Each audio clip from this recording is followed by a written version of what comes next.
Hello friends, welcome back to our YouTube channel account सीखो। आप सबका स्वागत है हमारे यूट्यूब चैनल अकाउंट सीखो में।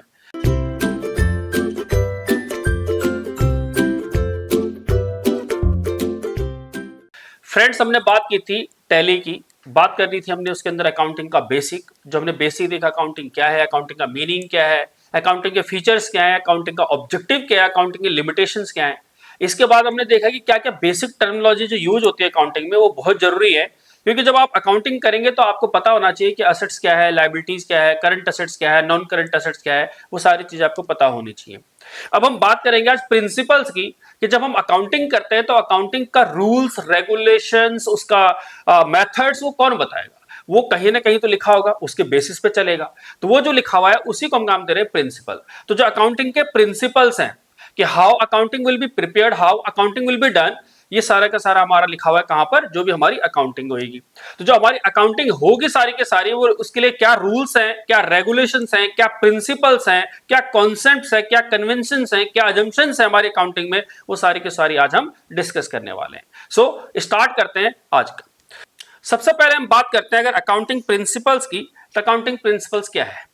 अकाउंटिंग प्रिंसिपल्स कहता है कि क्या set of rules and guidelines है। क्या है ये?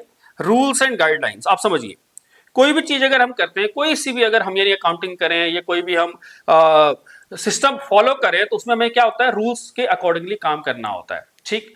अगर हम बात करें किसी सेक्टर की, तो हमें रूल्स के अकॉर्डिंगली काम करना होता है। अगर हम बात करें, जैसे मान लीजिए अगर आप ट्रांसपोर्टेशन की बात करें, तो वहां पे ट्रैफिक रूल्स को फॉलो करना पड़ता है। तो rules and regulations is important, rules and guidelines is important. It means accounting कैसे होगी, उसके रूल्स एंड रेगुलेशंस दिए होंगे, उसको कैसे बनाना उसके लिए गाइडलाइंस दी होंगी। तो वो ये कह रहा है कि जो अकाउंटिंग प्रिंसिपल्स है वो क्या है, सेट है।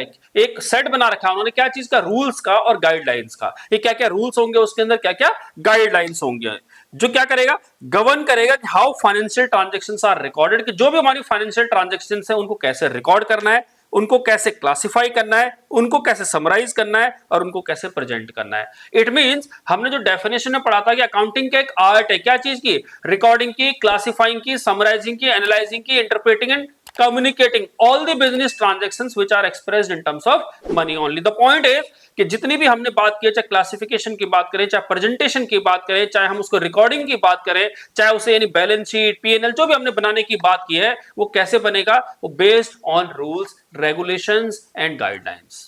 क्लियर है बात? तो जो भी हम प्रिपेयर कर रहे हैं, जो जैसे मान लीजिए हम रिकॉर्डिंग कर रहे हैं, हम जर्नल एंट्री कर रहे हैं, तो जर्नल एंट्री कैसे होगी, उसके लिए उन्होंने रूल बताया हुआ है। अगर हम बात करें क्लासिफिकेशन की, लेजर कैसे क्रिएट होना है, उसके लिए अलग रूल्स एंड गाइडलाइंस है। बैलेंस शीट कैसे बनेगी, उसके लिए रूल्स एंड गाइडलाइंस है। क्लियर है बात? आगे देखते हैं। कह रहा दीज प्रिंसिपल्स एंश्योर्स, ये सारे के सारे प्रिंसिपल्स जो है वो एंश्योर करते हैं कि यूनिफॉर्मिटी रहे, कंसिस्टेंसी रहे, कंपेरेबिलिटी रहे, किसमें, जो भी हमारी फाइनेंशियल रिपोर्टिंग है, जो भी हमारी फाइनेंशियल रिपोर्टिंग है। अब उसने हमारे को तीन चीजें बोली है।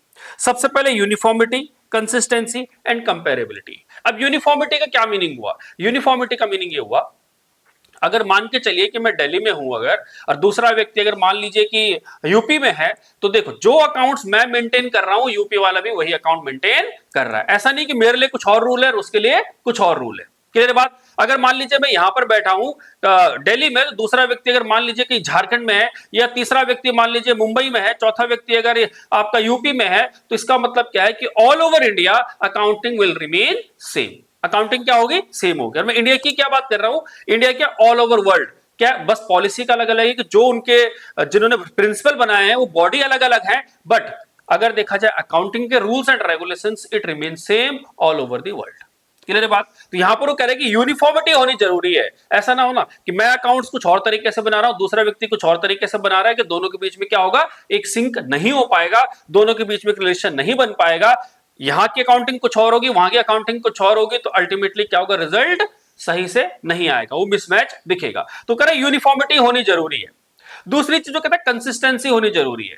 कंसिस्टेंसी का क्या मीनिंग हुआ, कि जो आपने रूल्स यूज किए हैं, जो आपने प्रिंसिपल्स यूज किए हैं, जो आपने मेथोडोलॉजी यूज की है, ये कंसिस्टेंटली चलनी चाहिए। ऐसा ना हो कि आपने आज ये रूल फॉलो किया, कल दूसरा रूल फॉलो कर रहे, परसों तीसरा रूल, आज ये वाला मेथड यूज किया, दूसरा मेथड यूज किया, तीसरा मेथड यूज किया। उससे क्या होगा कि आपकी जो फाइनेंशियल स्टेटमेंट होगी वो सही से true and fair view present नहीं करेगी।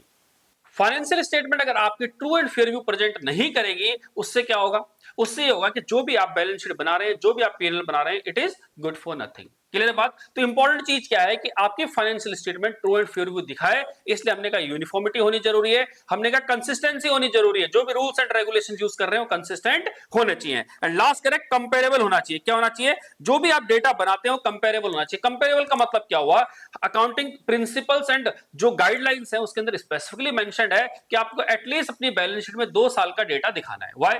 2 साल का इसलिए दिखाना है कि पिछले साल को करंट ईयर से कंपैरिजन किया जा सके, रिव्यू किया जा सके। इसके लिए हमने comparative balance sheet and PNL भी पढ़ा था। कंपैरिजन क्यों किया जाए? कंपैरिजन इसलिए किया जाए कि हमने पिछले साल में क्या क्या परफॉर्मेंस थी हमारी, करंट ईयर में क्या परफॉर्मेंस है हमारी, हम कंपेयर कर सके। अब हम कौन? इट मींस हम स्टेक होल्डर्स की बात करें, स्टेक होल्डर्स हमारा क्या कर सके? कंपेयर कर सके। यूजर्स, चाहे वो इंटरनल हो चाहे एक्सटर्नल यूजर्स हो, उसके लिए आसानी वो डेटा को रीड करना, इसलिए कंपेरेबिलिटी होनी जरूरी है। तो क्या कह रहा हो? सबसे पहले यूनिफॉर्मिटी होनी चाहिए हमारे अकाउंटिंग में। इट मीन जो अकाउंट मैं मेंटेन कर रहा हूं वो हर व्यक्ति मेंटेन कर रहा है उसी रूप में। दूसरी चीज कह रहा है कि जो भी हमने प्रिंसिपल्स मेथड्स फॉलो कर रहे हैं उसमें कंसिस्टेंसी होनी जरूरी है। और तीसरा कह रहा है कि कंपेरेबिलिटी होनी जरूरी है। किसके अंदर? जो भी हम फाइनेंशियल स्टेटमेंट प्रेजेंट कर रहे हैं। आगे क्या कहता है वो?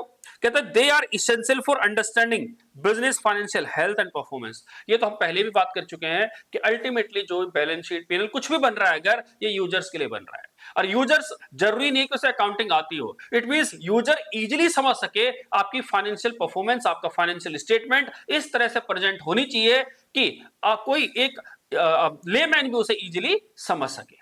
क्लियर है बात? तो आपके लिए जो अंडरस्टैंडेबिलिटी होनी चाहिए वो बेहतर होनी चाहिए, आपकी बैलेंस शीट इस तरह से प्रेजेंट होनी चाहिए कि easy, everybody can easily understand it. ठीक। अब दूसरी चीज जो कहता है कि ये जितने भी रूल्स एंड रेगुलेशंस है इसे हम गैप के नाम से जानते हैं, generally accepted accounting principles. It means, क्या मीनिंग हुआ इसका? Gap, gap meaning generally accepted accounting principle means ये हर जगह एक्सेप्ट हो रखे हैं। These principles are accepted by all. It means again यहां पर यूनिफॉर्मिटी की बात कर रहा है। अगेन यहां पर क्या बात हो रही है? यूनिफॉर्मिटी की। यूनिफॉर्मिटी का मीनिंग ये हुआ कि हर व्यक्ति, हर जगह, हर बिजनेस, अगर हम बात करें हर जो भी हमारी ट्रांजेक्शन हो रही, जितनी भी ट्रांजेक्शन हो रही, जितने भी बिजनेस है, सब इसी प्रिंसिपल को फॉलो कर रहे हैं। तो ये था हमारा प्रिंसिपल, अकाउंटिंग प्रिंसिपल, जो कि बहुत महत्वपूर्ण है। इट मींस अगर हम बात करें अकाउंटिंग प्रिंसिपल्स की, तो अकाउंटिंग प्रिंसिपल्स की आपको जानकारी होनी जरूरी है। क्लियर है बात? तो अकाउंटिंग प्रिंसिपल क्या है? एक set of rules and regulations and guidelines हैं, अजम्पशंस हैं, कन्वेंशंस हैं, उसके अंदर कॉन्सेप्ट्स हैं, इन सब का क्या है?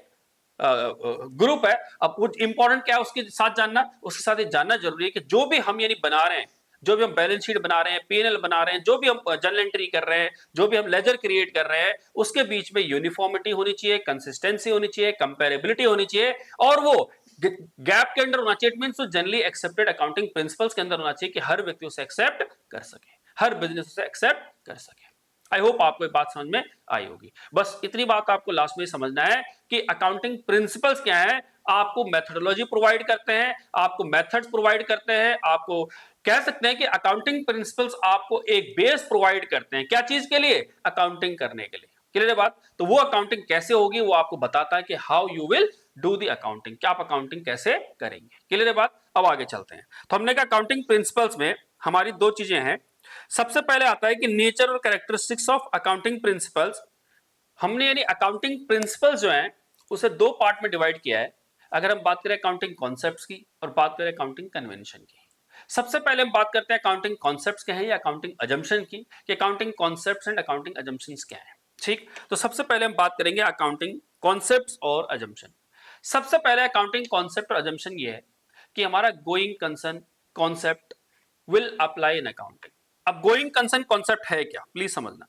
गोइंग कंसर्न कॉन्सेप्ट क्या है कि गोइंग कंसर्न कॉन्सेप्ट कहता है कि जब भी कोई बिजनेस स्टार्ट होता है तो वो ये सोच के स्टार्ट नहीं होता है कि उसे आने वाले टाइम में बंद होना है। वो ये सोच के चलता है कि ये बिजनेस हमारा लॉन्गर पीरियड के लिए चलेगा, लंबे समय के लिए चलेगा। इट मींस इतने टाइम के लिए चलेगा कि हम जिसको सोच नहीं सकते। That means for longer period.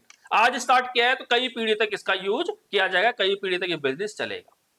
But situations change होती रहती हैं, सिचुएशन बदलती रहती हैं। जरूरी नहीं है कि वो बिजनेस लंबे समय तक चले, कुछ बिजनेस जल्दी आते हैं, बंद हो जाते हैं। ठीक।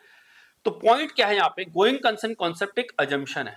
इट मींस ये मान के चलता है कि हमारा बिजनेस जब हम स्टार्ट कर रहे हैं जिस समय, हमारा बिजनेस लंबे समय तक चलेगा।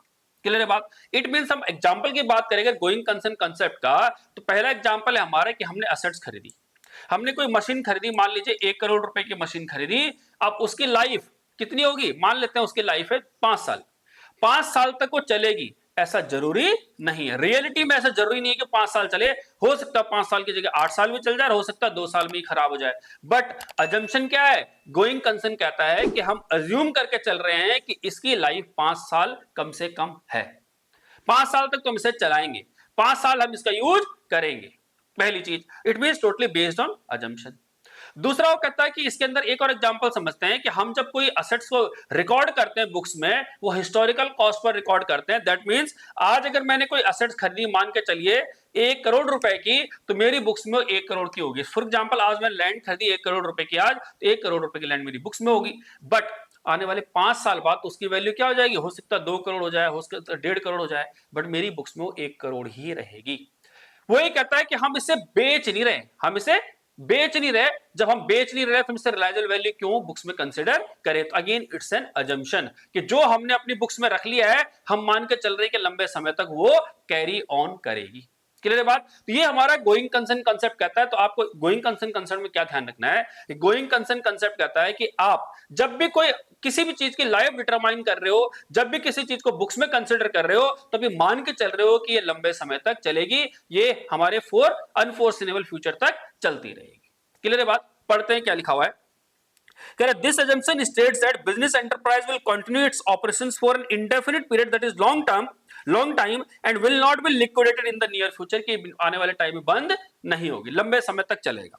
कह रहे this concept justified value assets at their historical cost rather than its liquidated value। वो कह रहे हैं कि हिस्टोरिकल कॉस्ट पर दिखाते हैं, ना कि हम उसे लिक्विडेटेड वैल्यू पे कि आज वो कितने की बिक सकती है।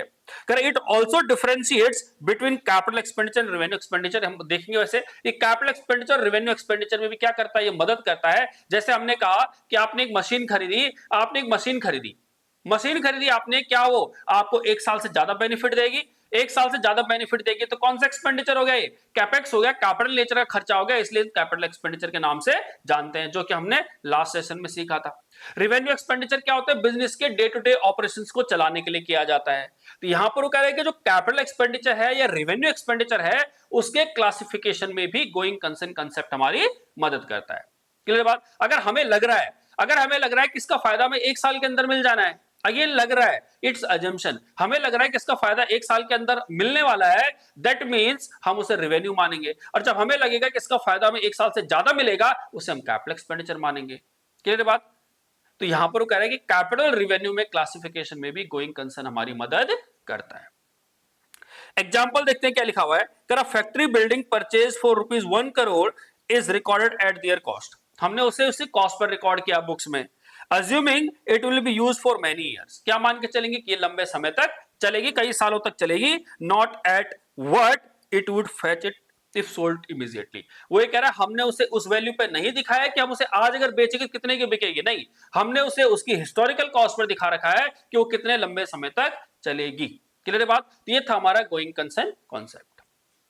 आपको ध्यान क्या रखना है, आपको याद क्या रखना है कि गोइंग कंसर्न कॉन्सेप्ट हमें यह बताता है कि हमारा बिजनेस लंबे समय तक चलेगा। उस पर जितनी भी अजम्पशन बेस्ड होंगी वो हमारे यहां पर गोइंग कंसर्न कॉन्सेप्ट के थ्रू ही यूज की जाएंगे। जब हम आगे क्वेश्चन करेंगे, तो जब भी हम कोई एंट्री करेंगे, जब भी हम कुछ करेंगे, तो हम आपको साथ साथ समझाते रहेंगे कि गोइंग कंसर्न कॉन्सेप्ट का यहां पर यूज हो रहा है। ठीक। इट मींस अगर आप असेट्स की लाइफ डिसाइड कर रहे हो, वो गोइंग कंसर्न है। आप कैपेक्स को रेवेन्यू और कैपेक्स में क्या कर रहे हो, डिफरेंशिएट कर रहे हो, वो आपका क्या है, गोइंग कंसर्न कॉन्सेप्ट है। नेक्स्ट कॉन्सेप्ट आता है कंसिस्टेंसी कॉन्सेप्ट। अब देखिए कंसिस्टेंसी कॉन्सेप्ट क्या कहता है।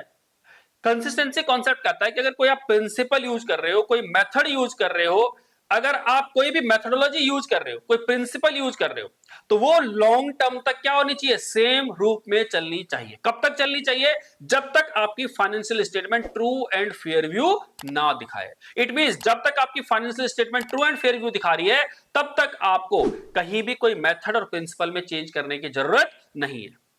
क्लियर बात। इट मींस ये अजम्पशन है कि अगर आपका business true and fair view दिखा रहा है, आपकी financial statement true and fair view दिखा रही है, तो आपको यानी उस प्रिंसिपल्स मेथड्स में चेंज करने की जरूरत नहीं है।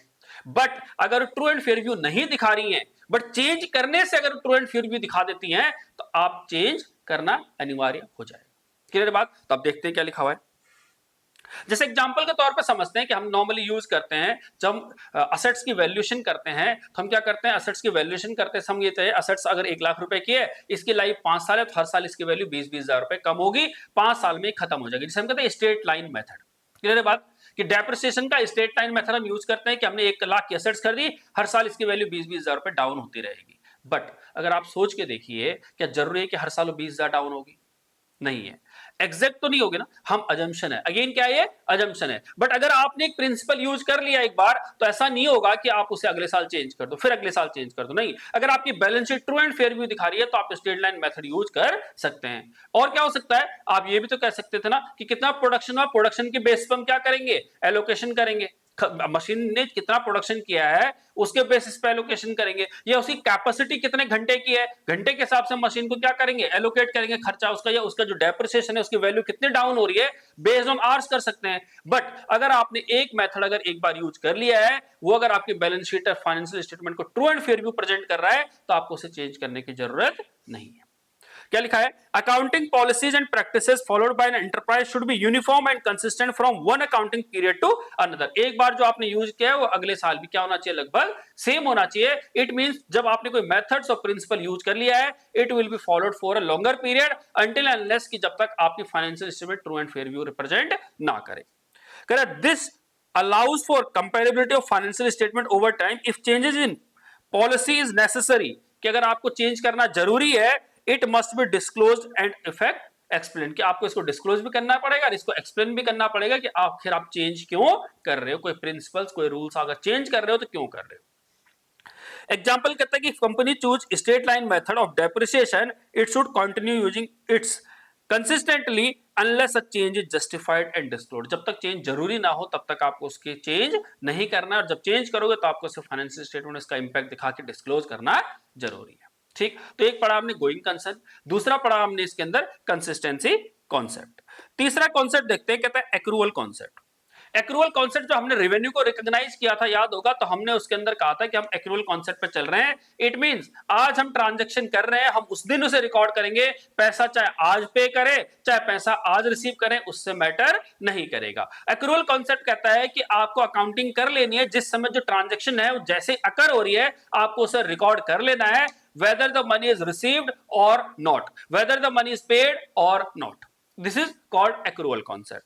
तो कहता है transactions are recorded when they occur irrespective of whether cash has been paid or received. आपको कैश को देखना ही नहीं है कितना आज रिसीव हो रहा है नहीं हो रहा है, आज पे कर रहे हैं नहीं कर रहे हैं, आपको ये देखना है कि जैसे ट्रांजेक्शन हुई आपको उसे रिकॉर्ड कर लेना है। Both revenue and expenses are recognized when earned or incurred, not when cash change hands. It means ऐसा नहीं कि जो भी रेवेन्यू है, जो भी एक्सपेंस है, जो भी खर्चे हैं, जो भी इनकम आपकी, आपको रिकॉर्ड कर लेना तुरंत जैसे ही वो ट्रांजैक्शन हो रही है। पैसा कब आ रहा है कब नहीं आ रहा वो उसको देखने की जरूरत नहीं है, एक्रूअल कॉन्सेप्ट ऐसा बोलता है। कहता है this is crucial for matching and provide a more accurate picture of business financial performance. जब हम मैचिंग कॉन्सेप्ट करेंगे तो आपको और डिटेल में समझ में आएगा कि रेवेन्यू और कॉस्ट किस तरह से मैच होगी। अगर मैचिंग नहीं होगा तो उन दोनों का जो रिजल्ट निकलेगा वो सही नहीं होगा, तो आपको तुरंत उसे रिकॉर्ड कर लेना जैसी कोई ट्रांजैक्शन होगी।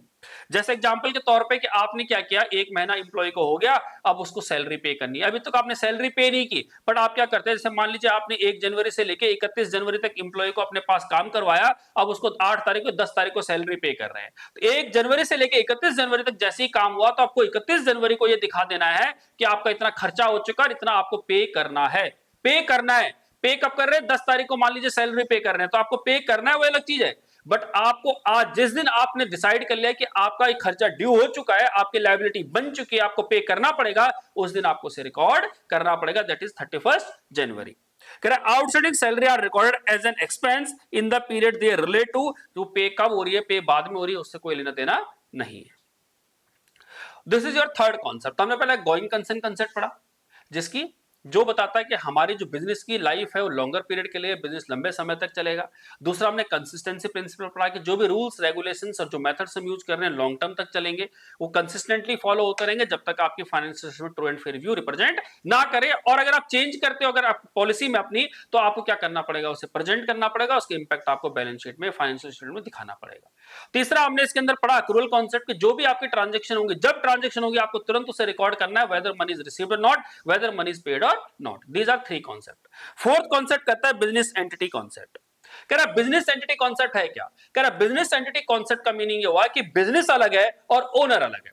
बिजनेस अलग है और ओनर अलग है। इसे एग्जांपल के तौर पर समझते हैं। समझिए, मान लीजिए ये ओनर है और ये आपका बिजनेस है, ठीक है। ओनर ने इस बिजनेस में, अपना ओनर का ही बिजनेस है, नहीं, ओनर ने क्या किया, बिजनेस स्टार्ट किया, उसने 10 लाख रुपए इसमें इन्वेस्ट किए। इट मींस ओनर ने पैसा दिया और बिजनेस ने लिया, ठीक है। ओनर ने पैसा दिया, किसको दिया, बिजनेस को दिया, ठीक। अब जब बिजनेस के पास पैसा आ गया 10 लाख रुपए, बिजनेस इसे क्या मानता है, अपनी, इसे मानता है लायबिलिटी। बिजनेस क्या मानता है, इसे अपनी लायबिलिटी। और ओनर क्या मानता है, इसे अपनी इन्वेस्टमेंट। ओनर क्या मानता है, इसे अपनी इन्वेस्टमेंट, क्योंकि ओनर ने इन्वेस्ट किया है, ओनर को फ्यूचर में क्या मिलने वाला है, फायदा मिलना है। पर बिजनेस ने तो कर्जा लिया है। जब बिजनेस ओनर से कर्जा लेता है, उसे हम नाम देते हैं कैपिटल। है तो ये लायबिलिटी, पर किस नाम से दिखाई देगी, कैपिटल के नाम से दिखाई देगी, क्योंकि ओनर ने बिजनेस को क्या दिया है, कर्जा दिया है, और बिजनेस ने ओनर से कर्जा लिया था। जब बिजनेस ओनर से कर्जा लेता है उसे नाम देते हैं कैपिटल। यही बिजनेस अगर बाहर बैंक से लोन लेता है या किसी थर्ड पार्टी से लोन लेता है, उसे नाम दिया जाता है एज अ लोन। तो आपको ध्यान रखना है, इट मींस ओनर ने इन्वेस्टमेंट की है, ओनर के लिए क्या है, असेट्स है। बिजनेस ने कर्जा लिया है, बिजनेस के लिए लायबिलिटी। अब क्या करेगा बिजनेस, इससे असेट्स खरीदेगा, जैसे लैंड, बिल्डिंग, मशीनरी, वो खरीदेगा। इससे क्या करेगा, फिर गुड्स प्रोड्यूस करेगा, ये रॉ मटेरियल खरीदेगा, गुड्स बनाएगा। तो ये इसके लिए क्या कहलाएगा, ये इसके लिए क्या है, ये सारी के सारी बिजनेस के लिए, जो भी बिजनेस का पैसा आया है उससे अब आगे क्या कर रहा है, वो यूटिलाइज कर रहा है for the purpose of production, for the purpose of जो भी उसको इनकम जनरेट करनी है। जो पैसा बचेगा, हो सकता है बिजनेस और आगे फर्दर कहीं इन्वेस्ट कर दे, वो उसके लिए इन्वेस्टमेंट है। बट यहां पर हम बात कर रहे हैं किसकी, ओनर की और बिजनेस की। तो ओनर और बिजनेस दोनों अलग अलग एंटिटी हैं। हमें सिर्फ और सिर्फ बिजनेस के पॉइंट ऑफ व्यू से सोचना है, क्योंकि हम बिजनेस के लिए ट्रांजैक्शन कर रहे हैं, बिजनेस की अकाउंटिंग कर रहे हैं, ओनर की अकाउंटिंग नहीं कर रहे हैं। इट मींस अगर ओनर मान के चलते हैं बिजनेस का कोई पैसा यूज कर लेता है और पर्सनल पर्पस के लिए यूज करता है, तो ये इंपैक्ट दिखाएगा, इसे हमें बुक्स में दिखाना पड़ेगा। बट ओनर अगर अपनी जेब से पैसा खर्च करके अपने फैमिली के लिए कुछ लेके जाता है, उससे हमें कोई लेना देना नहीं है, उसे हम रिकॉर्ड नहीं करेंगे। और हमने पहले भी सीखा था कि बिजनेस से अगर कोई भी असेट्स या कोई भी चीज अगर ओनर यूज करता है, उसे हम ड्राइंग के नाम से जानते हैं और उसे हम बुक्स में रिकॉर्ड करेंगे। जब हमने कहा ओनर ने बिजनेस को पैसा दिया, ओनर ने बिजनेस को पैसा दिया, बिजनेस के लिए कैपिटल हुई, मान लेते हैं 1 लाख रुपए कैपिटल हुई, तो अगर बिजनेस से अगर ओनर कुछ पैसा लेके जाता है, उसे हम नाम देते हैं ड्राइंग। उसे क्या नाम देंगे, ड्राइंग। इट मींस वो कैपिटल को आपकी ड्राइंग क्या करेंगे, रिड्यूस कर देंगे। क्लियर है बात? देखते हैं क्या कहता है। कहता है this concept treats the business and its owner are separate and distinct entity. कह रहा है कि जो ओनर है और बिजनेस है, दोनों की अलग अलग अस्तित्व है, दोनों का अलग अलग एंटिटी है। कह रहे transactions are recorded from the business perspective, not the owner's personal perspective. हमें बिजनेस के पॉइंट ऑफ व्यू से देखना है, ना कि ओनर के पॉइंट ऑफ व्यू से। The owner's capital is stated as liability of the business. देखो हमने बोला ओनर की जो कैपिटल है वो क्या है, बिजनेस के लिए लायबिलिटी है, जबकि ओनर की क्या है, वो इन्वेस्टमेंट। और ये जो पैसा निकालता है ओनर, उसे हम क्या नाम देते हैं, ड्राइंग, और वो हमारी कैपिटल से एडजस्टमेंट हो जाती है। तो क्या लिखा हुआ है, if the owner withdraw cash for personal use, it's recorded as a drawing. इसे हम क्या नाम देते हैं, ड्राइंग का नाम देते हैं। Reduces the owner's capital not as a business expense. हम बिजनेस का एक्सपेंस नहीं मानते, हम मानते हैं कि ओनर ने जब पैसा लगाया तो उसने कैपिटल के रूप में दिया, जब वो लेके जा रहा है तो उसे हम ड्राइंग के रूप में दे रहे हैं, तो उसकी कैपिटल को रिड्यूस कर देता है वो, ना कि हमारे खर्चे को। क्लियर बात? This is your fourth concept, is known as business entity concept. Next concept देखते हैं क्या लिखा हुआ है, मनी मेजरमेंट कॉन्सेप्ट। अब समझिए, मनी मेजरमेंट कॉन्सेप्ट हमने डेफिनेशन के अंदर भी देखा था कि अकाउंटिंग के डेफिनेशन में लिखा हुआ है कि सारी के सारे ट्रांजैक्शन और इवेंट्स हम तब रिकॉर्ड करेंगे जब वो मॉनेटरी टर्म में डिफाइन हो। अगर वो मॉनेटरी टर्म में डिफाइन नहीं है या मॉनेटरी टर्म में वो एक्सप्रेस नहीं है, हमने कहा उसे हम ट्रांजैक्शन को रिकॉर्ड नहीं करेंगे। तो यहां पर मनी मेजरमेंट कॉन्सेप्ट ये कहता है कि सारी के सारी बिजनेस ट्रांजैक्शन अगर मनी की फॉर्म में है तो हम उसे कंसिडर करेंगे, अदरवाइज हम उसे कंसिडर नहीं करेंगे। मनी के फॉर्म का क्या मीनिंग हुआ वो समझते हैं। तो मनी मेजरमेंट में मींस अगर आपने क्या लिखा है, परचेज गुड्स फॉर ₹20,000 या 10,000, ये मनी के फॉर्म में हुआ। कि आपने मनी के फॉर्म में अगर एक्सप्रेस किया हुआ है तो आपको क्या करना है, उसे कंसिडर करना है। लिखा था sir purchase goods, purchase goods लिखा है, पैसा नहीं दिया हुआ कितने का है, तो will not consider, will not record it. It means money के फॉर्म में वो एक्सप्रेस होना जरूरी है। अगर वो मनी की फॉर्म में है तो मनी मेजरमेंट कॉन्सेप्ट में आएगा, उसे हम कंसिडर करेंगे, अदरवाइज हम कंसिडर नहीं करेंगे। तो क्या लिखा हुआ है, कह रहा है only those transaction and events that can express in monetary term are recorded in the books of accounts. Non monetary events, non monetary events क्या हो सकते हैं, जैसे स्ट्राइक हो गई, या जैसे मान लीजिए कोविड आ गया, या इसी तरह की कोई ऐसी घटना हो गई, या ऐसे कह सकते हैं कि क्वालिटी क्वालिटी की बात करें, अगर क्वालिटी मेजरमेंट है हम उसे कंसिडर नहीं करेंगे क्योंकि अकाउंटिंग टर्म में वो एक्सप्रेस नहीं है।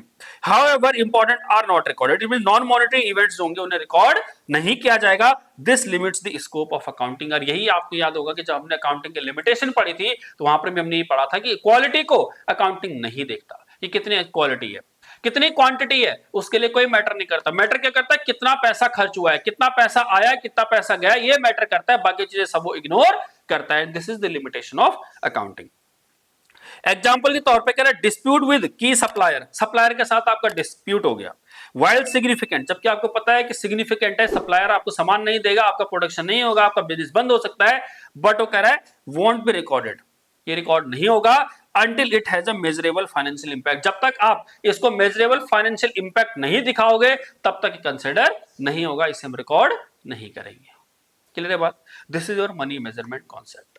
नेक्स्ट कॉन्सेप्ट आता है accounting period concept. Accounting period concept क्या कहता है, देखिए हर चीज की परफॉर्मेंस तो चेक करनी पड़ेगी और उसके लिए आपको एक पीरियड डिफाइन करना पड़ेगा। एग्जाम्पल के तौर पे जैसे मान के चलिए अगर किसी बच्चे का जैसे क्लास स्कूल में जाते हैं बच्चे, तो उनके जैसे class first second third fourth अगर ये ना होता, अगर ये ना होता तो जो पहली क्लास का बच्चा होता या जो 12th क्लास का बच्चा होता है दोनों सेम क्लास में होते, कहीं कोई बता नहीं पाता कि ये बच्चा फर्स्ट क्लास का है, ये बच्चा ये 12th क्लास का है। दैट मीन्स परफॉर्मेंस को मेजर करने के लिए आपको एक स्टैंडर्ड सेट करना पड़ता है, आपको एक साल तय करना पड़ता है कि हमने जो भी साल तय किया कि फर्स्ट है, सेकंड है, थर्ड है, या ऐसी बिजनेस में भी है। अगर कह रहा है बिजनेस स्टार्ट हुआ और आज तक आपने कभी देखा ही नहीं कि उसके अंदर क्या हो रहा है, प्लस क्या हो रहा है, माइनस, इसमें ट्रांजेक्शन होती जा रही है, बट आप उसे कंसिडर नहीं कर रहे हो, आप उसे रिकॉर्ड कर रहे हो लेकिन आप उसे इवेल्युएट नहीं कर रहे हो, इट मींस उसका कोई लेना देना नहीं है। That means it will not work for the business. तो इंपॉर्टेंट चीज क्या है कि जो भी आपका बिजनेस है उसको आप क्या कीजिए, एक अकाउंटिंग पीरियड में कॉन्सेप्ट। इट मींस वो कह रहा है कि जो लाइफ है ना बिजनेस की, लेट सपोज बिजनेस की जो भी लाइफ है, एग्जांपल अनफोर्सेबल फ्यूचर 20 साल 50 साल 100 साल 200 साल जितने साल भी है, कह रहा है बिजनेस की लाइफ को क्या कीजिए, छोटे छोटे पार्ट्स में डिवाइड कर दीजिए। Whatever you are thinking, आप ये सोच रहे हैं इंडेफिनेट है तो इंडेफिनेट उसे छोड़ दीजिए आगे, बट यहां तक आपने क्या लाइफ डिसाइड कर ली, तो जो ये लाइफ डिसाइड हुई ना, दिस इज कॉल्ड ईयर। इसे हम क्या कहते हैं, ईयर, और इसे कहते हैं अकाउंटिंग पीरियड। क्या कहते हैं इसे, अकाउंटिंग पीरियड। कि हमारा पीरियड जनरली हम अकाउंटिंग पीरियड को एक साल का कंसिडर करते हैं 12 महीने का, बट इसे एक्सटेंड किया जा सकता है 18 महीने तक। इट मींस 18 महीने का भी आप अकाउंट्स मेंटेन कर सकते हैं, 18 महीने में भी आप अपनी परफॉर्मेंस चेक कर सकते हैं। इट मींस हमारा पर्पज क्या है यहाँ पे, पर्पज ये है बिजनेस की परफॉर्मेंस चेक करना, पर्पज क्या है, बिजनेस को इवेल्युएट करना कि आज हमारे बिजनेस की पोजीशन क्या है। इसलिए वो कहता है अकाउंटिंग पीरियड एक कॉन्सेप्ट है जो हमारे पूरे बिजनेस की लाइफ को स्मॉलर पार्ट में डिवाइड करता है, और स्मॉलर पार्ट ही हमारा अकाउंटिंग पीरियड कहलाता है। और हर पीरियड में हम क्या करते हैं, बिजनेस को इवेल्युएट करते हैं कि बिजनेस का कितना प्रॉफिट हुआ है, कितना लॉस हुआ है, बिजनेस की फाइनेंशियल पोजीशन को चेक करते हैं कि आज बिजनेस की फाइनेंशियल पोजीशन क्या है। क्या लिखा है, the entire life of the business, the entire life of the business is divided into shorter regular time interval for the purpose of preparing financial statement। और वो हम जनरली क्या बोल रहे हैं, एक साल होता है बट उसे 18 महीने तक एक्सटेंड किया जा सकता है। This allows for the periodic measure assessment of profitability and financial position. ये चेक करता है कि हमारी फाइनेंशियल पोजीशन क्या है, हमारी परफॉर्मेंस क्या है, हमने इस साल कितना कमाया, कितना प्रॉफिट हुआ है, कितना लॉस हुआ है। It ensures timely information for making decision, जिससे हम क्या कर सकते हैं, आने वाले टाइम के लिए क्या कर सकते हैं, अच्छा डिसीजन ले सकते हैं। कोई कमी रह गई तो उसे सुधारा जा सकता है, अच्छा हुआ तो उसे और बेहतर बनाया जा सकता है। करेक्ट, कंपनी, अब एग्जांपल कह रहा है company prepares profit and loss account, balance sheet annually typically from 1st April to 31st March, and this is the example of accounting। so अभी तक हमने पूरे 6 कॉन्सेप्ट पढ़ लिए। सबसे पहले गोइंग कंसर्न, दूसरा हमने कहा कंसिस्टेंसी, तीसरे का हमने अक्रूवल कॉन्सेप्ट, चौथा हमने इसका बिजनेस एंटिटी कॉन्सेप्ट, पांचवा हमने कहा मनी मेजरमेंट कॉन्सेप्ट, और छठा हमने कहा इसके अंदर जो भी हमारा accounting period concept. Next concept आता है हमारा कॉस्ट कॉन्सेप्ट और हिस्टोरिकल कॉस्ट कॉन्सेप्ट भी कहते हैं इसे। कॉस्ट कॉन्सेप्ट और हिस्टोरिकल कॉस्ट कॉन्सेप्ट ये कहता है कि जब भी आप अपनी फाइनेंशियल स्टेटमेंट बनाते हैं, जब भी आप अपनी बैलेंस शीट बनाते हैं, तो आपकी बैलेंस शीट में जितनी भी असेट्स होंगी वो सारी के सारी बुक वैल्यू पर कंसिडर होंगी, हिस्टोरिकल कॉस्ट पर कंसिडर होंगी, ओरिजिनल कॉस्ट पर कंसिडर होंगी। जिस समय आपने ओरिजिनल कॉस्ट दिया, जिस समय आपने ओरिजिनली उस असेट्स को परचेज किया, जितना पैसा आपने उस असेट्स को परचेज करने के लिए दिया था at the time of purchase, हमारी बुक्स में वो वही रहेगी, चाहे आज उसकी वैल्यू डाउन क्यों ना हो गई हो, चाहे आज उसकी वैल्यू राइज क्यों ना हो गई हो, उससे कोई लेना देना नहीं है। इट मींस अगर एग्जांपल के तौर पे समझे तो अगर हम बात करें बैलेंस शीट की, तो हमने मान लीजिए एक मशीन खरीदी हमने 1 करोड़ रुपए की, 100 लाख की हमने मशीन खरीदी। अब सोचिए 1 साल बीता, 2 साल बीता, 3 साल बीता, 4 साल बीत गए। 4 साल के बाद जरूरी थोड़ी ना 1 करोड़ की होगी, हो सकता है उसकी वैल्यू 20 लाख रह गई हो, रियल वैल्यू। बट वो कह रहा है रियल वैल्यू से कोई लेना देना नहीं है, हमारी बुक्स में वो 1 करोड़ की ही दिखती रहेगी।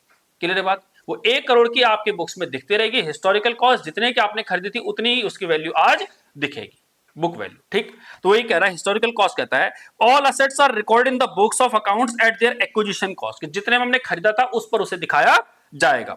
विच includes all expenses incurred to make the assets ready for use. It means हम पहले भी कहते हैं कि जितने खर्चे आते हैं, हम जब डेप्रिसिएशन का चैप्टर पढ़ेंगे उसमें भी देखेंगे कि जनरली असेट्स किसे कहेंगे, हम ओरिजिनल कॉस्ट किसे कहेंगे कि हमने जो असेट्स खरीदी उसे रेडी टू यूज के लिए, जब तक रेडी टू यूज ना हो उस समय जितने खर्चे किए हैं वो सारी के सारी उसकी कॉस्ट का हिस्सा बन जाएगी, उसी को हम ओरिजिनल कॉस्ट का नाम दे रहे हैं। This provides objective and verifiable data. However, it doesn't reflect the current market value of the assets. It means जो भी हम अपनी assets देख रहे हैं बैलेंस शीट में, उसका मतलब ये है कि वो ओरिजिनल कॉस्ट पे है, बुक वैल्यू पे है, ना कि आज उसकी वैल्यू बढ़ी है घटी है, उससे कोई लेना देना नहीं है। मार्केट वैल्यू पर वो आज बुक्स में नहीं है। कह रहा है एग्जांपल के तौर पर कि लैंड परचेज की थी 50 लाख की, इज रिकॉर्डेड 50 लाख, वो 85 लाख दिख रही होगी, इवन आज उसकी मार्केट वैल्यू क्या 80 लाख ही क्यों ना हो गई हो, 1 करोड़ क्यों ना होगी हो, लेकिन वो बुक्स में कितनी दिख रही होगी आपको, 50 लाख की ही दिख रही होगी। This is called historical cost concept. Next concept आता है ड्यूअल एस्पेक्ट कॉन्सेप्ट। अब देखिए ड्यूअल एस्पेक्ट कॉन्सेप्ट कहता है कि हर ट्रांजैक्शन के दो पार्ट होते हैं, हर ट्रांजैक्शन के दो पहलू होते हैं। इट मींस एक पहलू हमने कहा डेबिट होगा, दूसरा हमने कहा क्रेडिट होगा। डेबिट क्रेडिट मैंने उस दिन भी बताया था। और डेबिट क्रेडिट क्या है? डेबिट और क्रेडिट एक फॉर्म है, एक एक्रोनियम है, एक कह सकते हैं शॉर्ट फॉर्म है किसी चीज का अकाउंटिंग को इजी बनाने का। दैट मींस डेबिट में क्या आएगा, क्रेडिट में क्या आएगा, ये रूल्स ऑफ अकाउंटिंग बताएंगे। बट वो कहता है डेबिट और क्रेडिट कुछ नहीं है। जैसे एग्जांपल के तौर पे समझिए कि हम कोई सामान खरीद रहे हैं, तो अगर मैं खरीद रहा हूं तो मेरे पास गुड्स आ रहा है और कैश जा रहा है। क्लियर है बात? कैश जा रहा है और गुड्स आ रहा है, बस इसी को ड्यूअल एस्पेक्ट कहता है। इट मींस अगर गुड्स आ रहा है तो इसे मैं डेबिट करूंगा, कैश जा रहा है तो इसे क्रेडिट करूंगा। ये डेबिट कब करेंगे, क्रेडिट कब करेंगे, रूल्स ऑफ अकाउंटिंग बताएंगे कि गोल्डन रूल्स ऑफ अकाउंटिंग है वो बताएंगे कि डेबिट कब होना है, क्रेडिट कब होना है। बट इंपॉर्टेंट चीज क्या है कि एक आ रहा है और एक जा रहा है। तो इंपॉर्टेंट चीज ये है कि यहां पर डेबिट और क्रेडिट होना है, बस वो कह रहा है कि ड्यूअल एस्पेक्ट कॉन्सेप्ट ये कहता है कि हर ट्रांजैक्शन के एटलीस्ट दो इंपैक्ट जरूर होंगे। और इंपैक्ट क्या होंगे, अगर लेफ्ट साइड है मान के चलते हैं तो लेफ्ट साइड में अगर 100 रुपए खर्च हो रहे हैं तो राइट साइड में भी कितना होगा, 100 ही रुपए दिख रहा होगा। इट मींस दोनों ये बराबर होंगे, तो इसे कहते हैं ड्यूअल एस्पेक्ट कॉन्सेप्ट। और ड्यूअल एस्पेक्ट कॉन्सेप्ट में बेसिकली किसको कंपेयर करते हैं, बैलेंस शीट को। और बैलेंस शीट में जब देखते हैं तो बैलेंस शीट आप देखना ऑलवेज इक्वल आएगी, liability is equal to assets. Balance sheet जब हम बनाते हैं तो वैसे आपको फॉर्मेट पता होना चाहिए बट नहीं भी है, ये हमारी बैलेंस शीट का फॉर्मेट होता है। जनरली हम इधर लिखते हैं लायबिलिटी, इधर लिखते हैं अमाउंट, इधर लिखते हैं हम असेट्स और इधर अमाउंट। हमने पहले भी बताया था जब हमने लास्ट वीडियो देखी थी। जितना असेट्स का टोटल होगा ना, मान लीजिए अगर इसका टोटल 100 रुपए है तो इसका टोटल भी 100 ही रुपए होगा। और इसी को ड्यूअल एस्पेक्ट कॉन्सेप्ट कहता है। ठीक, तो क्या कह रहा है, कह रहा है every business transaction has two fold effects and should be recorded in at least 2 account. कम से कम 2 अकाउंट में तो आएगा।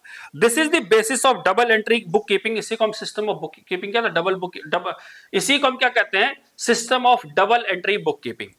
आगे कहता है कि this leads to the fundamental accounting equation. और अकाउंटिंग इक्वेशन क्या है, assets is equal to liabilities plus capital. इसे हम देखेंगे एग्जांपल के तौर पे, when cash is introduced into business, cash increase होगा और कैपिटल इंक्रीज होगी। हमने गुड्स खरीदे, गुड्स इंक्रीज होंगे, कैश जाएगा। हमने सामान बेचा है, कैश आएगा, सामान जाएगा।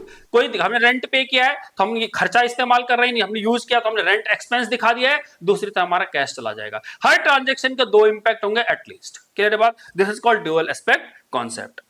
नेक्स्ट कॉन्सेप्ट कहता है वो रेवेन्यू रिकॉग्निशन कॉन्सेप्ट। अब देखो, रेवेन्यू रिकॉग्निशन के लिए हमने लास्ट वीडियो में भी देखा था कि कैसे रेवेन्यू को रिकॉग्नाइज करेंगे, कि सबसे पहले हमारा रिस्क एंड रिवॉर्ड ट्रांसफर होना चाहिए, ओनरशिप ट्रांसफर होनी चाहिए। जब हम यानी बात करें बेचने की, तो उसके अंदर हाई प्रोबेबिलिटी होनी चाहिए कि आपका पैसा रिकवर होगा, हाई एक्सपेक्टेंसी ऑफ रिकवरी की। जो पैसा आप जो भी सामान बेच रहे हैं उससे, जो भी जिस व्यक्ति को बेच रहे हैं उससे आपकी रिकवरी जल्दी से जल्दी होनी चाहिए, उसकी हाई प्रोबेबिलिटी होनी चाहिए, तब हम उसे रेवेन्यू को रिकॉग्नाइज करते हैं, अदरवाइज हम रिकॉग्नाइज नहीं करते। तो यहां पर वो कह रहे हैं कि रेवेन्यू को आपको रिकॉग्नाइज कर लेना है। जैसे आप रेवेन्यू को रिकॉग्नाइज करोगे, तो हमने अभी साथ में सीखा कि एक्रूअल बेसिस पे रिकॉग्नाइज हो जाएगा कि हमारी बुक्स में चाहे पैसा आ रहा हो या नहीं आ रहा हो, पैसा भी मिला हो या नहीं मिला हो, आपको बुक्स में उसे रिकॉर्ड कर लेना है। This is called revenue recognition concept. Clear? तो वो कह रहे हैं कि revenue is recognised when it is earned. Earn means जैसे हमने कमाया, जैसे हमने कमाया हमने उसको क्या कर दिया, रेवेन्यू रिकॉग्नाइज कर दिया, मिलना बाद में है। Regardless when the cash is received, जब हमें पैसा कब मिलेगा कब नहीं मिलेगा उससे मैटर नहीं है, जैसे ही हमने उसे कमाया वैसे ही हमने उसे बुक्स में रिकॉर्ड कर लिया। Revenue is considered earned when goods are delivered और सर्विसेज आर रेंडर्ड। जैसे ही हमने गुड्स अगर डिलीवर कर दिए या सर्विसेज अगर हमने रेंडर कर दी, दैट मींस हमने रिस्क एंड रिवॉर्ड सारा का सारा ट्रांसफर कर दिया, वैसे ही हम आपसे क्या कर लेंगे, रिकॉग्नाइज कर लेंगे। बट साथ साथ में क्या मैंने बताया था कि हमारी खुद की ओनरशिप नहीं होनी चाहिए, ओनरशिप भी आपने ट्रांसफर कर दी, रिस्क ऑन रिवॉर्ड ट्रांसफर कर दिया, और साथ में क्या उसकी हाई प्रोबेबिलिटी होनी चाहिए उसकी रिसीविंग की, रिकवरी की। कह रहा था legal right to receive payment arises, कि जैसे अब हमारे पास राइट आ गया कि हम इसका पैसा वसूल कर सकते हैं। This ensure that revenue is recognised in the period it relates, और हमें उसी पीरियड में उसे रिकॉग्नाइज करना है जिस पीरियड में हमने उसे दिखाया था, जिस पीरियड में हमने सामान बेचा था उसी पीरियड में क्या करेंगे, उसे रेवेन्यू को रिकॉग्नाइज कर लेंगे, पैसा चाहे बाद में रिसीव हो रहा हो। बट इंपॉर्टेंट चीज क्या है कि जो उसकी कंडीशन थी वो आपको याद रहनी चाहिए। एग्जांपल के तौर पे if goods are sold on credit in March, revenue recognised in March, चाहे पेमेंट आपकी अप्रैल में रिसीव क्यों ना हो रही हो। क्लियर है बात? This is called revenue recognition concept. Next आता है आपका मैचिंग कॉन्सेप्ट। देखिए मैचिंग कॉन्सेप्ट क्या कहता है, मैचिंग कॉन्सेप्ट कहता है कि जब आप कोई ट्रांजेक्शन करते हैं, जब कोई ट्रांजेक्शन करते हैं तो आपका मैचिंग कॉन्सेप्ट क्या करता है, प्रिवेल करता है। दैट मींस कि आप जितनी क्वांटिटी, जितनी भी आप प्रॉफिट बना रहे हैं, जो लॉस बना रहे हैं, जितनी क्वांटिटी आपने बेची है, अगर उतनी क्वांटिटी आपने खरीदी है और उन दोनों का कॉम्बिनेशन बना रहे हैं तब सही है, अदरवाइज आपका रिजल्ट गलत दिखेगा। मैं एग्जांपल के तौर पे समझाता हूं। मान लेते हैं आपने एक अकाउंट बनाया, अभी उसे हम बोलते हैं वैसे ट्रेडिंग अकाउंट, बट आप समझिए, हमने कहा हमने सेल की, हमारे पास हमने परचेज की क्वांटिटी मान लेते हैं 1 लाख, क्वांटिटी खरीदी 10 रुपए के हिसाब से, कितना हो गया 10 लाख। ठीक, अब खुद देखिए इधर, हमने कहा सेल की, हमने मान लेते हैं 80,000 क्वांटिटी हमने सेल की और वो 12 रुपए के हिसाब से की, तो कितना हो गया 9,60,000। ठीक है, अब आप इधर देखिए, हमने कहा 80,000 क्वांटिटी हमने सेल की, 12 रुपए के हिसाब से कितना हो गया 9,60,000। और अगर इसे नॉर्मल से देखें, लेमैन के तौर पे देखें, तो 10 लाख हमारा खर्च हुआ है, 9,60,000 आया है, इट मींस मेरे को कितने का लॉस दिख रहा है, 40,000 का लॉस दिख रहा है। बट क्या रियलिटी ऐसा है? नहीं। हमने 10 रुपए की चीज खरीदी थी, कितने में बेची, 12 रुपए में बेची। 10 की चीज अगर 12 में बेचेंगे तो 2 रुपए का पर आइटम फायदा हो रहा है। 80,000 हमने आइटम बेची हैं, तो देखा जाए तो हमें कितने का प्रॉफिट होना चाहिए, 1,60,000 का हमें प्रॉफिट होना चाहिए। बट ऐसा नहीं दिख रहा है। ये इसलिए नहीं दिख रहा है due to matching concept, due to matching concept. Matching concept कहता है कि जितने की आपने क्वांटिटी को दिखाया है उतने की आपने सेल को दिखाया नहीं है। इट मींस या तो इस 1 लाख को 80,000 कर दीजिए या फिर इस 80,000 को 1 लाख कर दीजिए। हमने कहा एक काम करते हैं, इसको अलग अलग टुकड़ों में बांट देते हैं। इस 1 लाख को क्या करते हैं, 80,000 अलग दिखा देते हैं और 20,000 अलग दिखा देते हैं, तो क्या हो जाएगा, कवर हो जाएगा। अब सोचिए इस 1 लाख में 80,000 तो बिक चुकी है ना, तो आपके पास कितना बचा हुआ है, 20,000 क्वांटिटी बची हुई है, जिसे हम कहते हैं क्लोजिंग स्टॉक। कितनी, 20,000 क्वांटिटी बची और एक क्वांटिटी कितनी की खरीदी थी हमने, 10 रुपए की खरीदी थी, इट मींस 2 लाख रुपए। अब अगर आप इसे कैलकुलेट कीजिएगा, ये प्लस ये कितना हो गया, 11,60,000, कितना हो गया 11,60,000, और 11,60,000 में 10 लाख गया तो कितना आ गया, 1,60,000। इसी प्रॉफिट की तो हम एक्सपेक्टेशन कर रहे थे कि हमारा प्रॉफिट 1,60,000 होना चाहिए। ये कब निकला, जब हमने बात की किसकी, मैचिंग कॉन्सेप्ट की। तो मैचिंग कॉन्सेप्ट से क्या हुआ कि हम अब क्वांटिटी को मैच कर पा रहे हैं, यहां भी 1 लाख क्वांटिटी, यहां भी 1 लाख क्वांटिटी है। जब क्वांटिटी कंपेयर हो गई है, क्वांटिटी मैच हो गई है, दैट मींस अब हमारा रिजल्ट बिल्कुल सही निकलेगा, and this is called matching concept. पढ़ते हैं क्या लिखा हुआ है। कह रहा है expenses incurred to earn revenue in a particular accounting period should be matched against the revenue. जितनी हमने रेवेन्यू दिखाई है, जितनी क्वांटिटी की रेवेन्यू दिखा रही है, उतनी क्वांटिटी की हमें क्या दिखाना होगा, खर्चा दिखाना होगा, या जितनी क्वांटिटी का हमने खर्चा दिखाया उतनी क्वांटिटी का हमें रेवेन्यू दिखाना होगा। स्टिल अगर रेवेन्यू पूरा नहीं आ रहा है तो आपको उसे क्या दिखाना है, as a closing stock. This helps in determining the true profit और लॉस फॉर द पीरियड, जैसा भी हमने कैलकुलेट किया है। Expenses are recorded in the same period as the revenue. दे तो हम पहले ही पढ़ चुके कि हम क्या करेंगे, एक्सपेंस भी उसी पीरियड का दिखाएंगे जिस पीरियड का हमारा रेवेन्यू उस बुक्स में रिप्रेजेंट हो रहा है। एग्जांपल लिखा है, cost of goods sold in a particular is matched against the sales of the same year, जैसे भी हमने मैच किया। Depreciation is matched over the useful life of an assets, जो भी हमारी असेट्स है, जिस साल हमारी असेट्स को रेवेन्यू जनरेट करी है उसी साल हम उसका डेप्रिसिएशन भी बुक्स में दिखाते हैं। And this is called matching concept. I hope आपको ये बात समझ में आई होगी। एंड जो लास्ट कॉन्सेप्ट है हमारा, वो हमारा ऑब्जेक्टिविटी कॉन्सेप्ट। ऑब्जेक्टिविटी कॉन्सेप्ट ये कहता है कि अगर आप कोई भी ट्रांजैक्शन कर रहे हैं तो आपके पास वो वेरीफाइबल ट्रांजैक्शन होनी चाहिए। और वेरीफाई कैसे करेंगे, वेरीफाई करेंगे आप इनवॉइस से, वेरीफाई करेंगे कैश मेमो से। इट मींस कहीं ना कहीं आपके पास एक एविडेंस होना चाहिए, एक डॉक्यूमेंट होना चाहिए जिससे आप ट्रांजेक्शन क्या कर सकें, वेरीफाई कर सके। क्या लिखा हुआ है, accounting transaction should be recorded in the manner that is free from personal bias of the accountant और others. The information should be verifiable from such source documents. जो भी आप इंफॉर्मेशन डाल रहे हैं, जो भी अकाउंटिंग कर रहे हैं, उसका आपके पास एविडेंस होना चाहिए, आपके पास सोर्स डॉक्यूमेंट होना चाहिए। This enhances the reliability of the financial statement. इससे क्या होगी कि आपके जो फाइनेंशियल स्टेटमेंट है उसकी रिलायबिलिटी बढ़ेगी, उसके ऊपर लोगों का भरोसा बढ़ेगा, और भरोसा बढ़ेगा तो आपकी ये चीजें सही चलेगी, आपकी बैलेंस शीट, आपकी फाइनेंशियल परफॉर्मेंस को बेहतर कहा जाएगा। और आप जैसे ही अगर आप बेहतर होंगे तो आपकी मार्केट में वैल्यू अच्छी होगी, आप प्रॉफिट अर्न कर पाएंगे। Purchase of an assets is recorded based on the invoice. जैसे आपने क्या किया, ऐसे नहीं कि आर्बिट्री एस्टिमेट बोल दे कि मैंने 1 लाख का सामान खरीदा, नहीं, आपके पास 1 लाख रुपए की इनवॉइस होनी चाहिए। तो ये था हमारा ऑब्जेक्टिविटी कॉन्सेप्ट। तो इस तरह से हमने सारे के सारे कॉन्सेप्ट कवर कर लिया। अगर हम बात करें एक एक करके, सबसे पहले कहा हमने कि going concern concept. Going concern concept कहता है कि बिजनेस क्या है, फॉर अनफोर्सनेबल फ्यूचर, लंबे टाइम तक चलेगा। दूसरा हमने कहा कंसिस्टेंसी प्रिंसिपल। कंसिस्टेंसी कहता है जो भी मेथड, जो भी रूल्स अगर आप यूज कर रहे हैं, ये लॉन्गर टर्म तक चलने चाहिए, जब तक कि आपकी financial statement true and fair view ना प्रेजेंट करे या मैंडेटरी हो जाए कि आपको अकाउंटिंग पॉलिसी चेंज करनी है, तो आपको उसे बैलेंस शीट में प्रेजेंट, फाइनेंशियल स्टेटमेंट में आपको उसके इफेक्ट को प्रेजेंट करना पड़ेगा। एक्रूअल कॉन्सेप्ट कहता है कि चाहे आपने पैसा रिसीव किया हो, नहीं किया हो, चाहे वो खर्चा हो चाहे इनकम है, आपको उसे बुक्स में रिकॉर्ड कर लेना है। बिजनेस एंटिटी कॉन्सेप्ट कहता है कि ओनर अलग है और बिजनेस अलग है, और जब दोनों की एंटिटी अलग है, हम बिजनेस के पॉइंट ऑफ व्यू से सोचेंगे, ना कि ओनर के पॉइंट ऑफ व्यू से। मनी मेजरमेंट कॉन्सेप्ट कहता है कि सारी ट्रांजैक्शन जब तक मनी के टर्म्स में एक्सप्रेस ना हो तब तक हम उसे रिकॉर्ड नहीं करेंगे। इसी को हमने कहा था कि ये क्या हमारी अकाउंटिंग की लिमिटेशन भी है। अकाउंटिंग पीरियड कॉन्सेप्ट कहता है कि जो बिजनेस की लाइफ है उसे हमने स्मॉलर पार्ट में डिवाइड कर दिया। उस स्मॉलर पार्ट को हम जो कह रहे हैं वो कह रहे हैं 1 साल, इट मींस 1 अप्रैल टू 31 मार्च, और उसमें हम अपने बिजनेस की परफॉर्मेंस और फाइनेंशियल पोजीशन को चेक करना चाहते हैं। आगे लिखा है cost concept. Cost concept historical cost concept कहता है कि जो भी हमने एसेट्स खरीदी है वो हमारी बुक्स में ओरिजिनल कॉस्ट पर दिखाई जाएगी, ना कि आज मार्केट वैल्यू उसकी क्या है।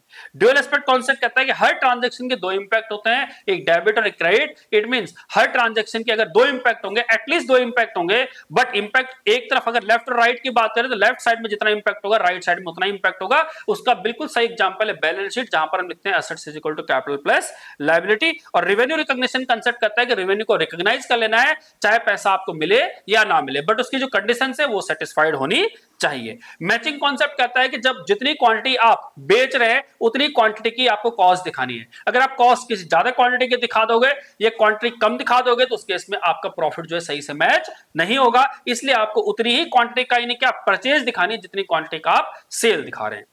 और लास्ट में कहता है कि जो ऑब्जेक्टिव कॉन्सेप्ट है कि आप जो भी एंट्री कर रहे हैं, जो भी ट्रांजैक्शन आप कर रहे हैं, जो भी अपनी रिकॉर्डिंग कर रहे हैं, उसका आपके पास सोर्स डॉक्यूमेंट होना चाहिए, एविडेंस होना चाहिए। ऐसा ना हो कि आपने एस्टिमेट बेसिस पे, आर्बिट्री बेसिस पे आपने क्या किया, उसे रिकॉर्ड कर लिया हो। And these all concepts helps us to do the accounting. It means ये सारे कॉन्सेप्ट हमारी मदद करने वाले हैं कि अकाउंटिंग कैसे की जाएगी। Accounting it means balance sheet कैसे बनेगी, प्रॉफिट एंड लॉस कैसे बनेगा, सारे के सारे ट्रांजैक्शन कैसे रिकॉर्ड हो जाएंगी, ये सारे के सारे कौन बताएगा हमें, ये सारे के सारे प्रिंसिपल्स हमें बताएंगे। तो कॉन्सेप्ट्स एंड जो अजम्पशंस हैं ये हमें बताएंगे कि how to do the accounting. Clear है बात? आगे देखते हैं। सेकेंड पार्ट आता है हमारा अकाउंटिंग कन्वेंशंस। देखो, कन्वेंशन का मतलब क्या होता है, ट्रेडिशन।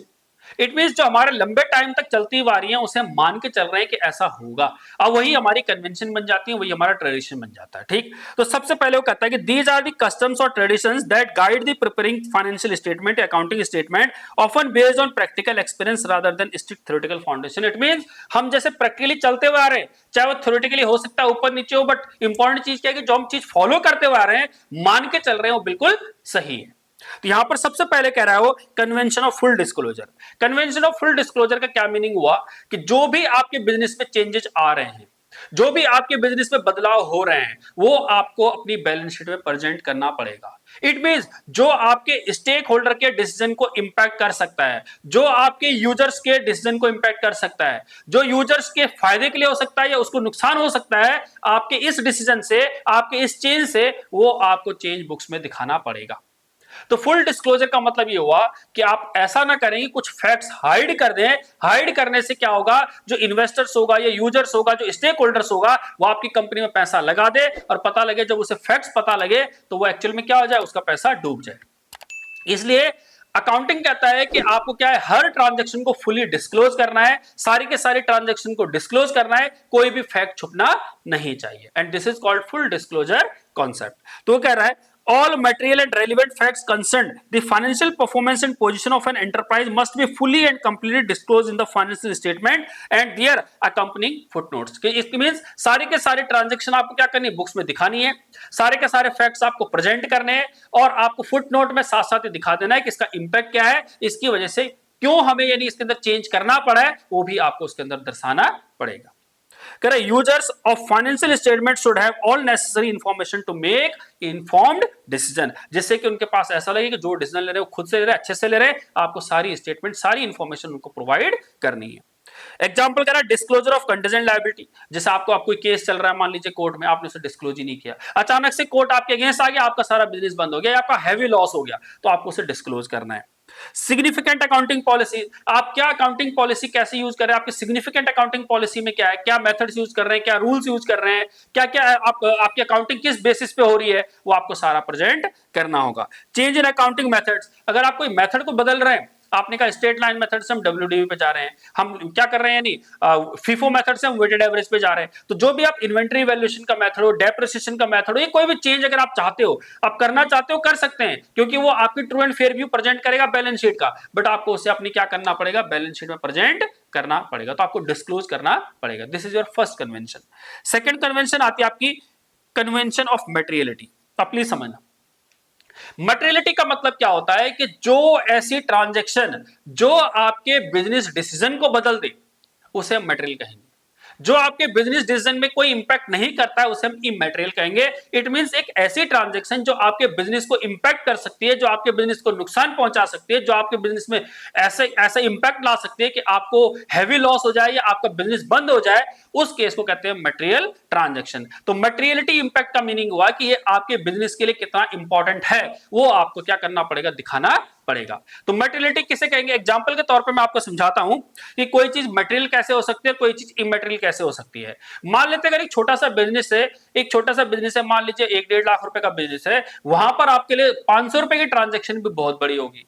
बट मान लीजिए करोड़ों रुपए का बिजनेस है, उसके लिए 500 रुपए की ट्रांजेक्शन कोई इंपॉर्टेंट नहीं है। एग्जाम्पल के तौर पर आप कैलकुलेटर खरीदते हैं या आपने स्टेपलर खरीदा, ठीक, आपने कैलकुलेटर खरीदा या स्टेपलर खरीदा, अगर आप देखेंगे तो कैलकुलेटर कितना 3 साल चलता है, स्टेपलर आपका 3 साल 4 साल 5 साल चल जाता है। वैसे तो देखो जाए इसकी लाइफ बहुत है। एक स्टेपलर कितने का आता है, 100 रुपए का मान लेते हैं या 60 रुपए का, 100 रुपए का स्टेपलर आएगा, इसकी लाइफ कितनी है, मान लेते हैं 5 साल है या 3 साल है। अगर इसे 5 साल में से राइट ऑफ करूं तो 20-20 रुपए राइट ऑफ करूंगा हर साल, 20-20 रुपए 20-20 रुपए। अगर आपका बिजनेस बहुत छोटा सा है, 50,000 लाख रुपए का बिजनेस है, तो ये 500 रुपए या 100 रुपए बहुत बड़ा मैटर करेंगे कि 500 रुपए और 100 रुपए भी क्या होंगे, बहुत इंपैक्ट करेंगे। बट सोच के देखिए, यही बिजनेस अगर आपका थाउजेंड्स ऑफ करोड़ का है, तो बोलिए उसके लिए 100 रुपए का कैलकुलेटर या 100 रुपए का स्टेपलर क्या अपनी बुक्स में वो लेके चले 5 साल तक कैरी ऑन करे, नहीं। वही कह रहा है ये मेरे लिए इमैटेरियल है, इससे मेरे डिसीजन को क्या हो रहा है, कोई इंपैक्ट नहीं आ रहा है, मैं इसलिए इसे रेवेन्यू ट्रांजैक्शन मानूंगा, मैं इसे कैपिटल ट्रांजैक्शन नहीं मानूंगा, मैं इसे कोई कैपेक्स नहीं मानूंगा, इसका फायदा मुझे लॉन्ग टर्म तक मिलेगा, मैं ऐसा कंसिडर नहीं करूंगा, मैं इसे बुक्स में सेम डे क्या करूंगा, पीएनएल में चार्ज कर दूंगा, इंस्टेड कि मैं उसे 5 साल तक कैरी फॉरवर्ड करूंगा। And this is called convention of materiality. तो मटेरियल कैसे पता लगेगा, ये totally depend on business to business कि बिजनेस ने अपनी मटेरियल की लिमिट क्या रखी है। जैसे मान लीजिए कोई क्या करता है 1% ऑफ रेवेन्यू, जो भी उनका मान लीजिए 1 लाख रुपए का रेवेन्यू तो 1% कितना हुआ 1000। इट मीन 1000 की जो ट्रांजेक्शन होगी वो बहुत मतलब इंपॉर्टेंट है, वो आपको दिखाना पड़ेगा। अगर 1000 से अगर कम है उसे इमेटेरियल मान सकते हैं वो लोग, बट आपको क्या है प्रिंसिपल को फॉलो करते हुए उसे मटेरियल और इमेटेरियल कंसिडर करना है। क्लियर है बात। Accounting should focus on material facts. Information is material if its omission or misstatement could influence the economic decisions of users taken on basis of financial statement। देखो again I am saying कि यहां पर क्या हो रहा है कि अगर कोई भी ट्रांजैक्शन किसी बिजनेस डिसीजन को बदल दे वो मटेरियल है। इट मींस मटेरियल बिजनेस को इंपैक्ट करे, यूजर्स को इंपैक्ट करे, वो मटेरियल है। Immaterial items can be ignored और merge with other items. Merge means इसे इग्नोर भी किया जा सकता है, उसे मर्ज मींस जैसे हमने कहा कैपेक्स आइटम उसे हम रेवेन्यू में चार्ज कर सकते हैं, पीएनएल में चार्ज कर सकते हैं। Reason being it is not having such impact. तो कह रहा है this avoids cluttering financial statement with insignificant details. What is material depends on the nature of the items and amount involved। वही कि क्या नेचर है उसका, क्या अमाउंट है। जैसे मैंने कहा 100 रुपए का स्टेपलर है, 60 रुपए का स्टेपलर है, उसकी वैसे लाइफ 4 साल 5 साल तक चल जाएगा, बट 5 साल तक उसे कैरी फॉरवर्ड करना इट्स नॉट पॉसिबल। पॉसिबल तो है but it is not feasible कि उसे हम ये कहें कि उसे हमें क्या करना चाहिए, कैरी फॉरवर्ड करना चाहिए। बिजनेस करोड़ रुपए का है, 60 रुपए की आइटम है, पीएनएल में चार्ज करेंगे, दैट्स इट। बट वही अगर आपका मान लीजिए छोटा सा बिजनेस 10,000 20,000 50,000 का बिजनेस है तो उसमें 100 रुपए की 500 रुपए की ट्रांजेक्शन बहुत बड़ी मैटर करेगा, बड़ा, और वो आपके फाइनेंशियल डिसीजन को इंपैक्ट करेगा। तो वो आपके लिए मटेरियल है, आप उसे क्या करिए, उसे इमेटेरियल कंसीडर नहीं कर सकते। एग्जांपल करें कि small expenditure like stapler might be expense directly rather than capital. वही एसेट्स ना मानकर उसे क्या मान लिया हमने, खर्चा मान लिया। एंड जो लास्ट प्रिंसिपल आता है आपका, लास्ट कन्वेंशन है, वो है कन्वेंशन ऑफ कंजर्वेटिज्म या प्रूडेंस। कंजर्वेटिज्म और प्रूडेंस क्या कहता है कि अगर आपको लगता है या आपको लगता है कि आपको ये चीज समझ में आती है कि अगर आपको लग रहा है कि फ्यूचर में कोई लॉस होने वाला है, एक्सपेक्टेड लॉस है अगर, तो आप उसके लिए आज तैयारी कर लीजिए, आज आप उसके लिए प्रोविजन बना लीजिए। क्या बना लीजिए, प्रोविजन। प्रोविजन का मींस होता है पैसा बचाना, कि आप आज उसके लिए पैसा बचा लिए कि फ्यूचर में कुछ नुकसान होने वाला है, फ्यूचर में कोई लॉस होने वाला है अगर आपको, तो आप उसकी तैयारी आज से ही कर लीजिए, आप उसके लिए प्रोविजन बना लीजिए। बट अगर आपको लगता है फ्यूचर में कोई प्रॉफिट होने वाला है तो इग्नोर इट। क्या कर दीजिए, ऐसे इग्नोर। अगर होगा तो बहुत बढ़िया बात है, नहीं भी होगा तो आपको कोई फर्क नहीं पड़ेगा। बट लॉस होने वाला है तो आप उसके लिए आज तैयारी कर लीजिए, जैसे हम कहते हैं प्रोविजन। जैसे एग्जांपल के तौर पे हमें पता है कि फ्यूचर में हमारी कोई लायबिलिटी अकर होने वाली है, फ्यूचर में कोई पे करने वाले हैं, हम उसके लिए प्रोविजन बना लेते हैं। जैसे एग्जांपल के तौर पे आपको पता है कि आपको जो सामान बेचा है, उधार में जो आपने सामान बेचा है, उसमें कुछ लोग ऐसे हैं कि जो पैसा नहीं देंगे। इससे क्या होगा, आपको फाइनेंशियल इंपैक्ट आएगा। तो आप क्या करते हैं, जो भी प्रॉफिट कमाया उसमें से आप पहले से बचा लेते हैं, और उसे क्या नाम देते हैं, provision for doubtful debt. Provision for doubtful debt. उसे हम क्यों नाम दे रहे हैं प्रोविजन फॉर डाउटफुल डेट, क्यों पैसा बचा रहे हैं, क्योंकि हमें पता है कि उतना पैसा हमें नहीं मिलने वाला है, हमारे बिजनेस को इंपैक्ट कर सकता है। जैसे आप एक मशीन खरीदी, मान लो आपने 100 करोड़ की मशीन खरीदी, 5 साल उसकी लाइफ है, अगर आप पैसा नहीं बचाएंगे तो क्या होगा, फ्यूचर में आपके पास क्या होगा, पैसा रहेगा नहीं, मशीन खत्म हो जाएगी, मशीन की लाइफ खत्म हो जाएगी, मशीन वर्क करना बंद कर देगी, आपको बिजनेस बंद करना पड़ेगा। इसीलिए आपको क्या करना होगा, डेप्रिसिएशन के रूप में पैसा बचाना होगा, provision for depreciation. Provision for depreciation means हमें असेट्स को दोबारा खरीदना है, इसके लिए मुझे पैसा बचाना है। तो वही कह रहे हैं कि अगर आपको लगता है कि फ्यूचर में आपको कोई नुकसान होने वाला है या फ्यूचर में आपके ऊपर कोई बर्डन आने वाला है, तो आप उसके लिए अभी से प्रिपरेशन कर लीजिए, आप उसके लिए क्या बना लीजिए, प्रोविजन बना लीजिए। बट अगर आपको लगता है कि ऐसा कुछ नहीं है, फ्यूचर में प्रॉफिट होने वाला है, तो इग्नोर कर दीजिए। पढ़ते हैं इसको, क्या लिखा हुआ है, all anticipated losses should be recorded in the books of account. It means जो भी आपको लग रहा है फ्यूचर में लॉस होने वाले, उसे बुक्स में रिकॉर्ड कर लीजिए। But all unrealised gains, unrealised means जो भी रियलाइज नहीं हुआ, जो आपको लग रहा है फ्यूचर में होने वाले, उन्हें इग्नोर किया जा सकता है। ठीक, इसे बोलते हैं सेफ खेलना। कहता है this leads to understatement of profit and assets and an overstatement of liabilities, creating cautious approach. इसे कॉशियस अप्रोच बोलते हैं कि भैया पहले से हम अपने आप को तैयार करके रखे हुए हैं। It prevents over optimism in financial position. ये रिपोर्टिंग कह रहा है closing stock is valued at cost price और NRV, it means net realisable value whichever is lower. जैसे हम क्लोजिंग स्टॉक किस पे दिखाते हैं कि उसकी एक्चुअल में क्या है, कॉस्ट प्राइस क्या है और उसकी मार्केट वैल्यू क्या है, व्हिचएवर इज लोअर, हम उस पे कंसीडर करते हैं। प्रोविजन फॉर डाउटफुल डेट, हमें पता है कि पैसा नहीं मिलने वाला है, इसके लिए हम पैसा बचाते हैं, उसे हम नाम दे रहे हैं प्रोविजन फॉर डाउटफुल डेट। तो इस तरह से हमने क्या किया, अपनी जो कन्वेंशन पढ़ी, सबसे पहले कन्वेंशन थी हमारी फुल डिस्क्लोजर की, दूसरी कन्वेंशन हमने पढ़ी इसके अंदर हमारी प्रूडेंस की, और साथ में हमने पढ़ा इसके अंदर मेटेरियलिटी कॉन्सेप्ट। हमने कहा हमारे 3 कन्वेंशन है, full disclosure, materiality and prudence. Clear है बात? तो आपको आई होप सारे कॉन्सेप्ट्स, अजम्पशंस एंड सारी कन्वेंशन आपको समझ में आ गई होंगी। हम इसका जब प्रैक्टिकल यूज करेंगे, जब हम इसकी प्रैक्टिकल ट्रांजैक्शन करेंगे, हम उस समय सारी जितने भी हमने पढ़े हैं उनका हम जरूर डिस्कस करेंगे, जरूर जिक्र करेंगे कि इसका यूज कहां पर हो रहा है। अगर हम प्रूडेंस की बात करेंगे, जब भी हम कोई प्रोविजन बना रहे होंगे तो वहां पर हम प्रूडेंस की बात करेंगे, तो आपको कॉन्सेप्ट याद होना चाहिए। जब भी कोई चेंज आएगा, जब भी कोई पॉलिसी में चेंज आएगा या कुछ चेंज होगा, मेथड चेंज हुआ, हमें उसे बैलेंस शीट में दिखाना है, प्रेजेंट करना है, वहां पर हम कहेंगे कि फुल डिस्क्लोजर आपको देना चाहिए था। क्लियर है बात? इसी तरह अगर मेटेरियलिटी की बात करें कि हम किसी ट्रांजैक्शन को कैपिटल मान रहे हैं, रेवेन्यू मान रहे हैं, हम क्लासिफिकेशन कर रहे हैं, वो हमारे लिए मेटेरियल है नहीं है, वो हम कंसिडर करें या नहीं करें, किस वैल्यू पर कंसिडर करें, वो सारी की सारी मेटेरियल कॉन्सेप्ट को, ये मेटेरियलिटी कन्वेंशन को दिखाएगा। कि सारी के सारी ट्रांजैक्शन, सारे के सारे जो हमने प्रिंसिपल्स पढ़े हैं, रूल्स पढ़े हैं, वो हम डिस्कस करेंगे जब हम एक्चुअल में अकाउंटिंग करेंगे। बाकी हमने अभी तक यानी सारे के सारे प्रिंसिपल्स, रूल्स, रेगुलेशंस, अगर हम कन्वेंशन, कॉन्सेप्ट्स की बात करें, अजम्पशंस की बात करें, हम सारी कवर कर चुके हैं। स्टिल अगर आपको कोई डाउट है तो आप हमें कमेंट सेक्शन में लिख के भेज सकते हैं। जैसे आपको कमेंट आएगा हम तुरंत आपको उसके क्या रिस्पॉन्स देंगे। कोई डाउट होगा आपका तो उसे तुरंत क्लियर किया जाएगा। अगर आपको हमारी वीडियोज अच्छी लग रही है, आपको हमारे एफर्ट्स अच्छे लग रहे हैं, तो आप हमारी वीडियोस को लाइक कीजिए, शेयर कीजिए, चैनल को सब्सक्राइब कीजिए और बेल आइकन को प्रेस करना ना भूलें, क्योंकि जब भी कोई नई वीडियो अपलोड हो तो सबसे पहले नोटिफिकेशन आप तक पहुंचे और आप इसका फायदा ले सकें। बाकी मिलेंगे हम नेक्स्ट वीडियो में, तब तक के लिए गुड बाय, बाय बाय।